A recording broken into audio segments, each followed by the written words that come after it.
छत्तीसगढ़ के 11 जो लोकसभा सीट है उसका चुनाव संपन्न हो चुका है कल 7 मई को। और 2 चरणों में यहाँ चुनाव हुआ। पहले चरण में राजनांदगांव, बस्तर और कांकेर। 7 मई को बाकी 8 जगहों पर चुनाव हुआ। और चुनाव मतदान प्रतिशत बहुत ज़्यादा बढ़ा हो, बहुत ज़्यादा घटा हो, ऐसा नहीं है। सिर्फ 2% मतदान बढ़ा है। ये भी एक चर्चा का विषय है कि चुनाव आयोग साल दर साल 100% मतदान का अभियान चलाता है, उसके बाद भी मतदान प्रतिशत क्यों नहीं बढ़ता। ये सोचने वाली बात है और चिंता की बात है राजनीतिक दलों के लिए भी और चुनाव आयोग के लिए भी। हालांकि छत्तीसगढ़ में पिछले जो 2019 के मुकाबले 2% मतदान 2024 में बढ़ा है। और इस बार जो छत्तीसगढ़ में वोटिंग हुई है वो 71.06% हुई है 11 लोकसभा के लिए। और इसमें सबसे ज़्यादा मतदान में जो बढ़ चढ़ के जिस लोकसभा ने हिस्सा लिया है वो है सरगुजा। सरगुजा वही है जहाँ से मुख्यमंत्री विष्णुदेव साय आते हैं, जहाँ 78.78% मतदान पड़ा। और सबसे कम छत्तीसगढ़ की जो न्यायधानी कही जाती है बिलासपुर, वहाँ से 63.95% लोगों ने मत डाले। तो ये तो रही मत प्रतिशत की बात। अब बात करते हैं कि रिजल्ट क्या होगा।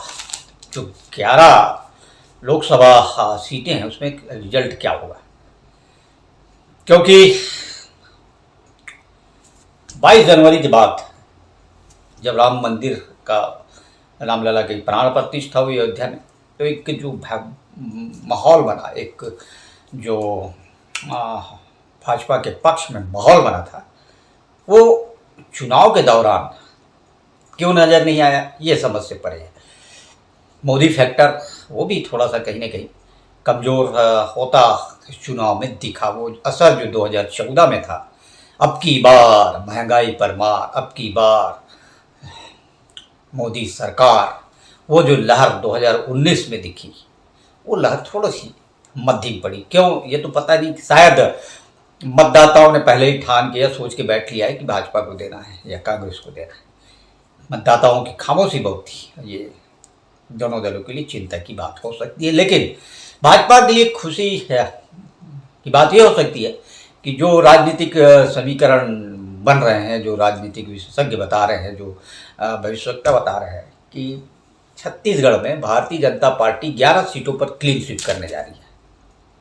और यहाँ तक कि छत्तीसगढ़ के जो पूर्व मुख्यमंत्री भूपेश बघेल वो तक चुनाव हार रहे हैं, ऐसा जो चुनाव समीक्षक है वो कहते हैं। तो बात करें इस चुनाव में मुद्दा तक क्या था। आखिर बात मुद्दे की करते हैं तो मुद्दा था, भारतीय जनता पार्टी के पास था मोदी मुद्दा, मोदी फैक्टर, मोदी मैजिक। और धारा 370, अयोध्या में रामलला की प्राण प्रतिष्ठा, राष्ट्रवाद, और जो मोदी का नारा था 400, अब की बार 400 पार, चर्चा इसी बात पर, मुद्दा भी यही था। और कांग्रेस के पास इस बार मुद्दा बहुत कुछ खास था नहीं। 2014 और 2019 में जिस तरह से कांग्रेस हमलावर हुई थी प्रधानमंत्री नरेंद्र मोदी के खिलाफ, राफेल, यह चौकीदार चोर है, इस तरह की तमाम बातें, लेकिन इस बार कांग्रेस के पास कोई बड़ा मुद्दा नहीं था। राहुल गांधी जो हर सभाओं में बोलते हैं, अडानी अंबानी, महंगाई और बेरोजगारी।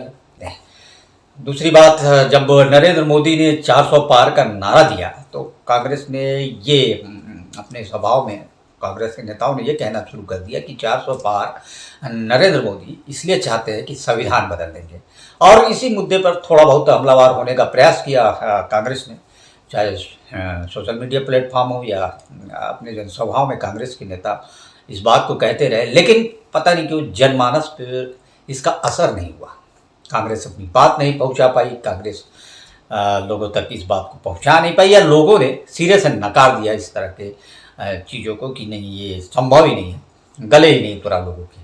और सबसे बड़ी बात थी कि कांग्रेस ने चुनावी घोषणा पत्र में हर साल हर महीने महिलाओं को 8-8 हज़ार रुपये देने की घोषणा की। खटाखट राहुल गांधी अपने सभाओं में कहते थे कि हर महीने महिलाओं के खाते में खटाखट पैसे जाएंगे। पता नहीं क्यों इसका भी असर लोगों में नहीं हुआ। छत्तीसगढ़ में महतारी वंदन योजना चल रहा है। विष्णुदेव सरकार ने, भारतीय जनता पार्टी ने घोषणा की और जैसे ही सरकार बनी, विष्णुदेव साहब मुख्यमंत्री बने और पैसा खाते में महिलाओं के आना शुरू हो गया। तो महिलाओं को उस 1,000 पर ज़्यादा भरोसा हुआ, ना कि 8,000 पर। महिलाओं ने सिरे से नकार दिया। मैंने खुद कई जगह जब कल रिपोर्टिंग की और जब महिलाओं की लंबी कतारें देखी तो मुझे लगा कि शायद ये 8,000 का चक्कर ना हो, नारी न्याय योजना का चक्कर ना हो। तो मैंने महिलाओं से बात की, कई बूथों पर बात की कि क्या आप राहुल गांधी के 8,000 पे वोट देने जा रहे हैं? बोली नहीं, हमको भरोसा नहीं है, हम महतारी वंदन योजना से खुश हैं। यानी कल जो बूथों में महिलाओं की लंबी लाइन, महिलाओं की लंबी कतारें दिखी, वो कहीं ना कहीं भाजपा के लिए शुभ संकेत है। तो बात करते हैं कि भारतीय जनता पार्टी ने इस बार पहले टिकट की घोषणा कर दी। अब बीते 2-3 चुनाव में भाजपा ये कर भी रही है और छत्तीसगढ़ में जो विजय बघेल दुर्ग लोकसभा के सांसद और नांदगांव के संतोष पांडे, ये 2 को रिपीट किया। बाकी 9 नए चेहरे फील्ड पे उतारे। तो बात करते हैं राजनांदगांव की। राजनांदगांव इस बार सुर्खियों में रहा। राजनांदगांव सीट इस बार चर्चे में रही क्योंकि यहाँ से पूर्व मुख्यमंत्री भूपेश बघेल और जो वर्तमान सांसद हैं संतोष पांडे, उनके बीच मुकाबला था। हालांकि छत्तीसगढ़ में कांग्रेस की ये स्थिति थी कि कोई भी बड़ा नेता चुनाव लड़ना चाह नहीं रहा था, लेकिन हाईकमान चाहता था कि सभी बड़े नेता चुनाव लड़े और इसलिए भूपेश बघेल उनको नांदगांव से जब टिकट कांग्रेस हाईकमान ने दिया तो वो भी इनकार नहीं कर सके। ताम्रध्वज साहू जो छत्तीसगढ़ सरकार में गृह मंत्री थे और दुर्ग जिले के ग्रामीण से विधायक थे, उनको भी महासमुंद भेज दिया। और जो देवेंद्र यादव भिलाई नगर के विधायक हैं, उनको बिलासपुर से चुनाव लड़ाया गया। हालांकि भारतीय जनता पार्टी ने भी, जो सरोज पांडे हैं, जो राष्ट्रीय कद की नेता है भारतीय जनता पार्टी की और राज्यसभा सदस्य रही हैं, भाजपा के विभिन्न पदों में रही हैं, उन्हें भी कोरबा भेजा। तो आरोप लगाने के लिए दोनों पार्टियों के पास इसलिए नहीं था कि भाजपा अगर आरोप लगाती थी तो कांग्रेसी कहते थे कि आपने भी तो सरोज पांडे को प्रत्याशी बनाया, इसलिए ये मुद्दा एक तरह से गौड़ हो गया। लेकिन लोकसभा में चलता रहा। जैसे हम बात करते हैं राजनांदगांव की। राजनांदगांव में संतोष पांडे के खिलाफ नाराजगी थी पूरे लोकसभा क्षेत्र में और लोग नहीं चाहते थे कि संतोष पांडे को भारतीय जनता पार्टी टिकट दे। इनकी बजाय सबसे जो लोकप्रिय चेहरा माने जाते हैं नांदगांव में मधुसूदन यादव, उनकी डिमांड थी, उनकी चर्चा थी, लेकिन पार्टी ने संतोष पांडे को रिपीट कर दिया। ये पार्टी की क्या रणनीति थी वो जाने। और कांग्रेस ने यहाँ से पूर्व मुख्यमंत्री भूपेश बघेल को मैदान में उतार दिया। तो स्वाभाविक तौर पर यह हाई प्रोफाइल सीट बन गई और उसके बाद जंग शुरू हुआ। और इसी दौरान भाजपा में तो सब ठीक चलता रहा। जब भूपेश बघेल को टिकट मिला तो भारतीय जनता पार्टी के लोगों ने संतोष पांडे को एडजस्ट कर लिया, मान गया कि ठीक अब संतोष पांडे के लिए काम करना है। लेकिन वही कांग्रेस में बवाल हो गया। एक सुरेंद्र दाऊ करके नेता वहाँ नांदगांव के, उन्होंने भरे मंच पर भूपेश बघेल के सामने भूपेश बघेल को ये कह दिया कि 5 साल आपने कार्यकर्ताओं को पहचाना नहीं और आज आप चुनाव लड़ने आ गए। ये वीडियो इनका इतना वायरल हुआ है कि पूरे नांदगांव से छत्तीसगढ़ में मैसेज चला गया और भूपेश बघेल के पीछे वही एजाज ढेबर, वही नवाज खान, ये तमाम चीज़ें जुड़ गई। वो बिरनापुर जुड़ गया, वो तवर्धा कांड जुड़ गया और जो गृह मंत्री वर्तमान में विजय शर्मा, वो भी भूपेश बघेल के खिलाफ मुखर हो गए। बोले कि अगर आप भूपेश बघेल को देते तो आपका वोट एजाज ढेबर को जाएगा, नवाज खान को जाएगा। ये तमाम चीज़ें हुई और कहीं ना कहीं भूपेश बघेल नांदगांव से बैकफुट पर आते दिखे। जो हमारी जो जानकारी है, हमने जो वहाँ से जानकारी जुटाई, वो हाँ, संतोष पांडे की स्थिति काफ़ी मजबूत दिख रही है। संतोष पांडे भूपेश बघेल पर भारी पड़ते दिख रहे हैं। हालांकि तो चुनाव परिणाम जब आएगा तो स्थिति क्लियर हो जाएगी, लेकिन वर्तमान में हमारा जो आकलन है, अन्य जगहों से जो रिपोर्टिंग हमने मंगाई है, उसमें संतोष पांडे का पलड़ा भारी दिख रहा है। और बात करें बस्तर की, पहले चरण में बस्तर में भी चुनाव हुआ, और बस्तर पूरे देश दुनिया में इसलिए प्रसिद्ध है कि यहाँ बूझमाड़ है, यहाँ नक्सली है और तमाम तरह की बातें हैं। बस्तर एक हमेशा से अबूझ ही रहा है बाहरी दुनिया के लिए। तो यहाँ से जो कवासी लखमा हैं, जो पिछले विधानसभा चुनाव बड़ा बमुश्किल जीते थे, कांग्रेस ने इन्हें भी बड़े नेता हैं, और छत्तीसगढ़ के लालू प्रसाद यादव कहे जा सकते हैं, क्योंकि इनकी जो भाषण देने की शैली है, भाषण देने का स्टाइल है, बेबाक है और जनता को काफ़ी मनोरंजन करते हैं, काफ़ी हट के कुछ ऐसी बातें कर देते हैं जो चर्चा का विषय बन जाती है। तो कवासी लखमा को कांग्रेस ने यहाँ टिकट दिया, लोकप्रिय चेहरा है बस्तर के। और वहीं भारतीय जनता पार्टी ने महेश कश्यप को यहाँ मैदान पर उतार दिया। हालांकि बलिराम कश्यप, दिनेश कश्यप, ये कोई नया नाम नहीं है बस्तर के लिए, और ये बस्तर की रणनीति को काफ़ी प्रभावित करने वाला ये कश्यप परिवार है। और महेश कश्यप के साथ मोदी मैजिक था बस्तर में, स्वाभाविक तौर पर मोदी मैजिक चला है। तो सामाजिक जो ध्रुवीकरण हुआ, यंग चेहरे हैं महेश कश्यप, तो कहीं ना कहीं बस्तर में भी महेश कश्यप की स्थिति कवासी लखमा के बजाय मजबूत दिखती है। बात करें कांकेर की, तो कांकेर से कांग्रेस ने दिनेश ठाकुर, जो पिछली बार भी दिनेश ठाकुर को उतारा था, हार गए थे, लेकिन इस बार भी उन्हें प्रत्याशी बनाया, और भोजराज नाग इनको भारतीय जनता पार्टी ने प्रत्याशी बनाया।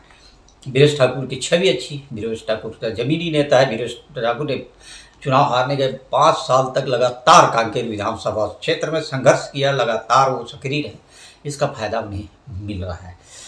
और भोजराज नाग यहाँ जो कांकेर में, यहाँ भी मोदी मैजिक चला है, सामाजिक ध्रुवीकरण चला है, और कहीं ना कहीं ये सीट जो है टक्कर की स्थिति में आ गई है। तो यहाँ कुछ भी होने की स्थिति है।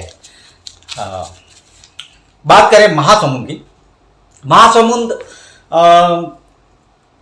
मैं भारतीय जनता पार्टी के पास एक चुन्नी साहू बड़ा चेहरा थे, जिसको इन बार भारतीय जनता पार्टी ने टिकट नहीं दिया कि रणनीति के हिसाब से। ये तो भारतीय जनता पार्टी जाने, चूँकि महासमुंद साहू बाहुल्य क्षेत्र माना जाता है, तो कांग्रेस ने यहाँ दांव चला, और जो पूर्व गृह मंत्री थे ताम्रध्वज साहू, दुर्ग ग्रामीण के विधायक, उनको महासमुंद से टिकट दे दिया।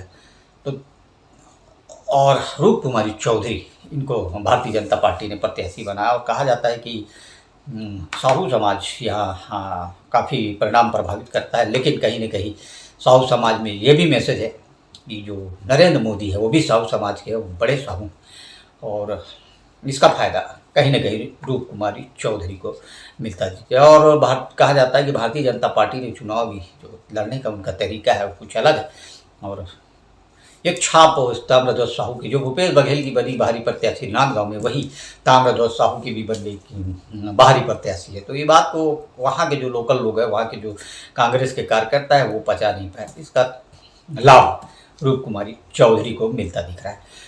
और बात करें रायपुर छत्तीसगढ़ की राजधानी, तो स्वाभाविक तौर पर एक बड़ा नाम है बृजमोहन अग्रवाल, जो लगातार 8 बार विधानसभा चुनाव लड़ते और जीतते आए हैं, और इनके नाम पे एक रिकॉर्ड है।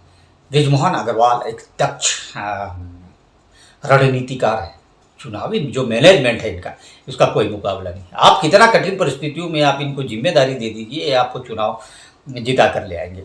और उनके मुकाबले एक युवा चेहरा कांग्रेस के विकास उपाध्याय।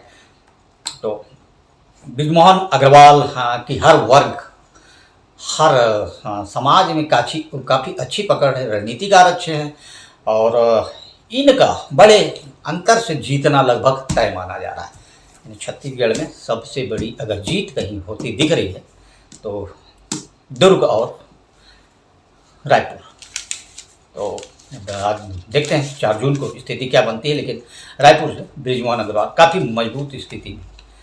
और वहीं कोरबा छत्तीसगढ़ का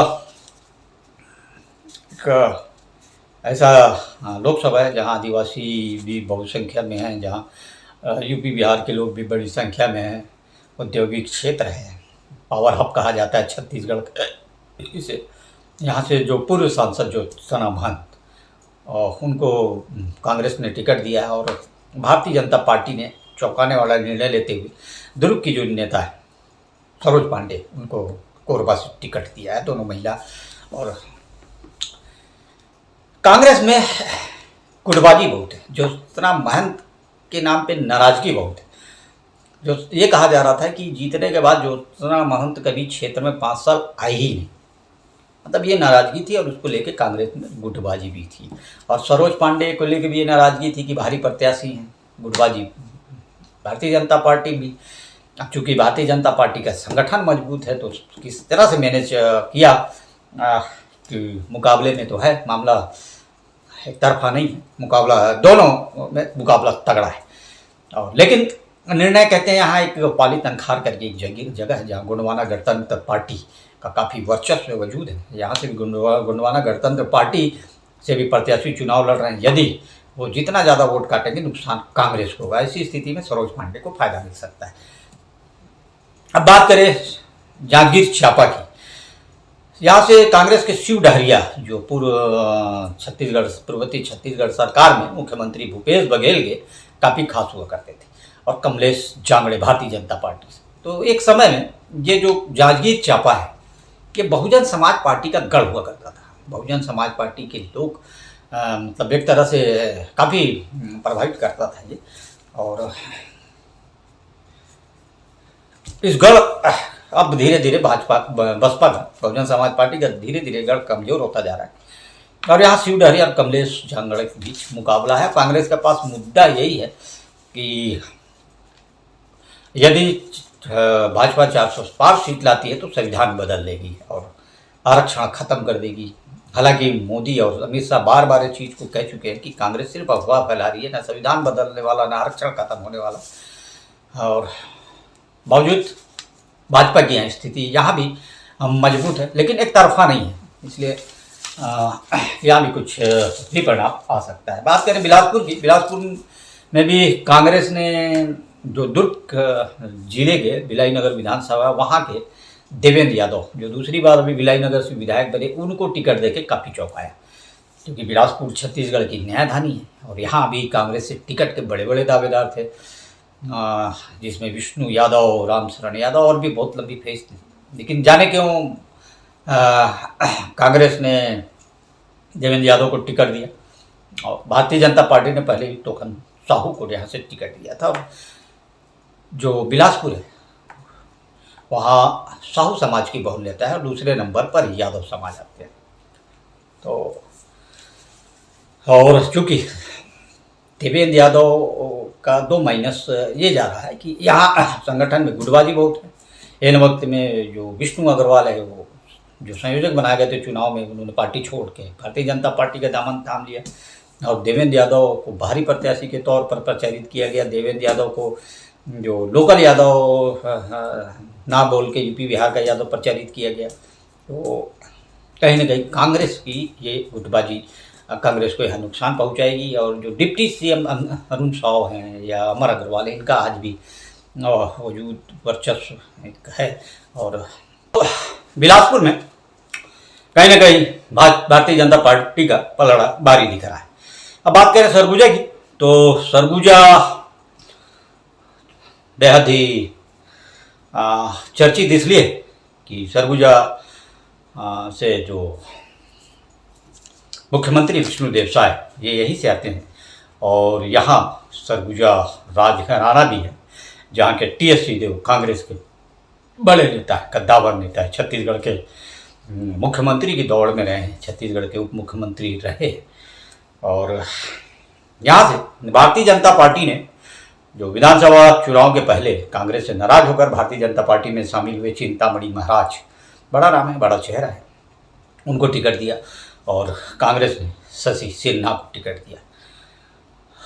हालांकि कांग्रेस यहाँ कभी जीती नहीं, जब से छत्तीसगढ़ राज्य होना सन 2000 से, तो कांग्रेस यहाँ कभी जीती नहीं। लेकिन स्थिति इस बार इसलिए भी थोड़ा सा कांग्रेस की टक्कर की में दिख रही है, क्योंकि चिंतामणि महाराज को टिकट दिए जाने से वहाँ के जो अन्य दावेदार थे भारतीय जनता पार्टी के, वो कहीं ना कहीं नाराज है। खबर आई कि संगठन भी काम नहीं कर रहा है।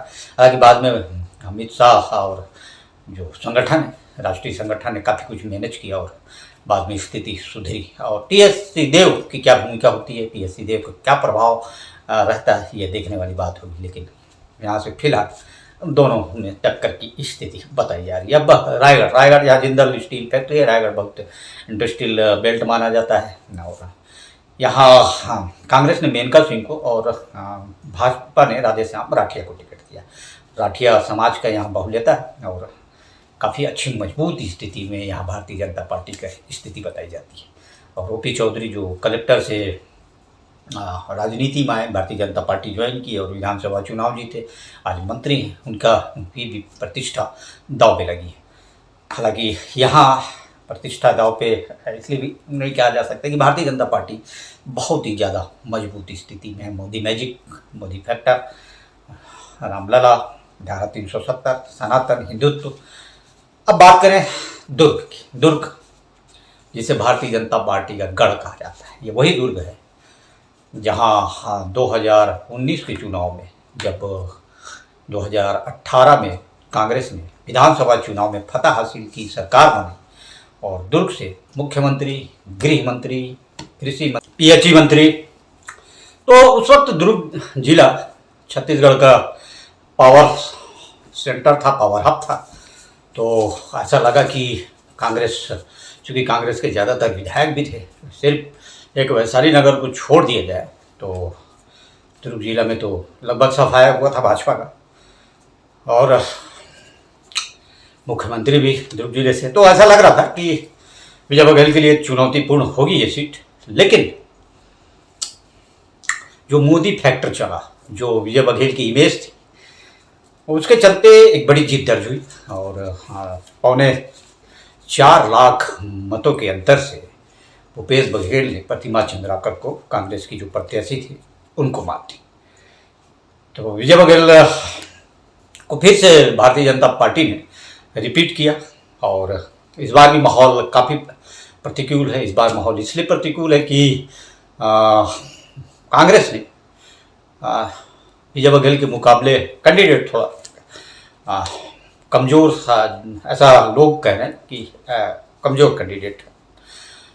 और विजय बघेल की जो ज़मीनी पकड़ है, जो मोदी फैक्टर है, जो हिंदुत्व का फैक्टर है, जो राम लला के प्राण प्रतिष्ठा के बाद जो माहौल बना, उसका फायदा मिलता हुआ दिख रहा है। वहीं राजेंद्र साहू के लिए कहा जा रहा था कि दुर्ग चूँकि साहू बाहुल्य क्षेत्र है, साहू एकजुट होंगे, साहू एकजुट होकर राजेंद्र साहू को मत करेंगे, तो ये जो अफवाह फैलाई गई, इसका भी नुकसान कांग्रेस को उठाना पड़ सकता है, क्योंकि इस अफवाह के चलते दिगर समाज के लोग एक हो गए भारतीय जनता पार्टी के पक्ष में। तो यहाँ से दुर्ग से भी बड़ी जीत दर्ज करती हुई भारतीय जनता पार्टी दिख रही है। तो और इस चुनाव में जो छत्तीसगढ़ में विवादों का भी बहुत साया रहा। नेताओं के पटांग बोल, पटांग बयानबाजी भी चर्चे में रही। राधिका खेड़ा जो नेशनल कोऑर्डिनेटर कांग्रेस की, उनके जो विवाद है वो भी काफ़ी चर्चे में रहा, जब उन्होंने सरेआम कांग्रेस के प्रवक्ता पर आरोप लगाया और पूर्व मुख्यमंत्री पर भी कहा कि उनको बताने के बाद भी उन्होंने कुछ नहीं किया। तो ये बड़ा विवाद था। बाद में वो राधिका खेड़ा ने भारतीय जनता पार्टी का दामन थाम लिया कांग्रेस छोड़ के। और दूसरा जो चुनावी के लोकसभा चुनाव के शुरुआती दौर में राजनांदगांव के सुरेंद्र राव का जो वीडियो वायरल हुआ, वो कहीं ना कहीं कांग्रेस के लिए बहुत घातक साबित हो सकता है। चरणदास महंत का जो बयान कि मोदी का सिर फोड़ने वाला चाहिए लाठी मार के, ये कहीं ना कहीं बहुत निगेटिव गया कांग्रेस के लिए। और इस तरह की तमाम बयानबाजी जो राहुल गांधी अपने मंच पर जिस भाषा का इस्तेमाल किया उन्होंने नरेंद्र मोदी के खिलाफ, कि नरेंद्र मोदी झूठ बोलता है, जब झूठ बोलता है तो डरता है, मतलब इस टाइप की जो लैंग्वेज है उन्होंने इस्तेमाल की, उसका नुकसान हुआ कांग्रेस को। और गुटबाजी की बात करें तो दोनों पार्टियों में गुटबाजी थी। लेकिन भारतीय जनता पार्टी में इसलिए नज़र नहीं आई कि इस बार राष्ट्रीय संगठन चुनाव लड़ रहा था, उनकी सब पर नज़र थी और हर एक दिन भारतीय जनता पार्टी के कार्यकर्ताओं को टास्क दिया जाता था और टास्क को पूरा करने के लिए बाकायदा फ़ोन आता था और बाद में उसकी रिपोर्ट मांगी जाती थी।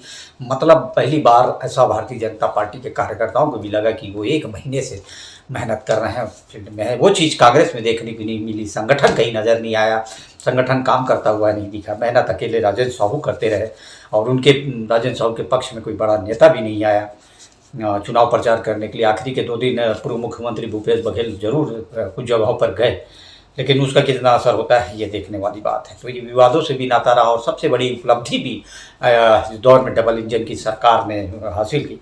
जो बस्तर है, बस्तर में 1 जनवरी से लेकर 30 अप्रैल तक 91 नक्सलियों को मार गिराया। तो एक अच्छा संदेश भी गया। बस्तर को नक्सल मुक्त करने का जो अमित शाह का अभियान है उस पर भी आगे बढ़। तो कुल मिला के जो हमारा एनालिसिस है, हमारा गणित है, हमारे जो सूत्र है उनके मुताबिक भारतीय जनता पार्टी इस बार क्लीन स्वीप करने जा रही है छत्तीसगढ़ में। अब तक संभव नहीं हुआ था जब से छत्तीसगढ़ राज्य बना। जब अटल बिहारी वाजपेयी ने 1998 में रायपुर में घोषणा की थी कि आप मुझे 11 की 11 सीटें दीजिए, मैं छत्तीसगढ़ दूंगा। उस वक्त भी 9 सीट दे पाए थे और लेकिन उसके बाद भी अटल जी ने छत्तीसगढ़ राज्य का निर्माण किया और तब से लेकर आज तक जितने भी चुनाव हुए Bharatiya Janata party clean sweep तो नहीं कर पाई, लेकिन करीब करीब पहुंची, 10 सीटों तक पहुंची। और नीचे 2019 के चुनाव में 9-2 का आंकड़ा था। इस बार देखते हैं, इस बार भी कांग्रेस का दावा है कि सीटें बढ़ सकती है, वही भाजपा का दावा है कि क्लीन स्वीप हो सकता है। 11 की 11 सीटें जो राजनीतिक विश्लेषक बता रहे हैं, जो जानकार बता रहे हैं, वो भी 11 के 11 सीटों का आकलन कर रहे हैं। तो ये थी हमारी राजनीतिक रिपोर्ट। कैसी लगी कमेंट्स बॉक्स में ज़रूर बताइए और इस तरह के वीडियो लगातार देखने के लिए हमारे चैनल को सब्सक्राइब जरूर कर लीजिए और बने रहिए हमारे साथ। मिलते हैं फिर, तब तक के लिए नमस्कार।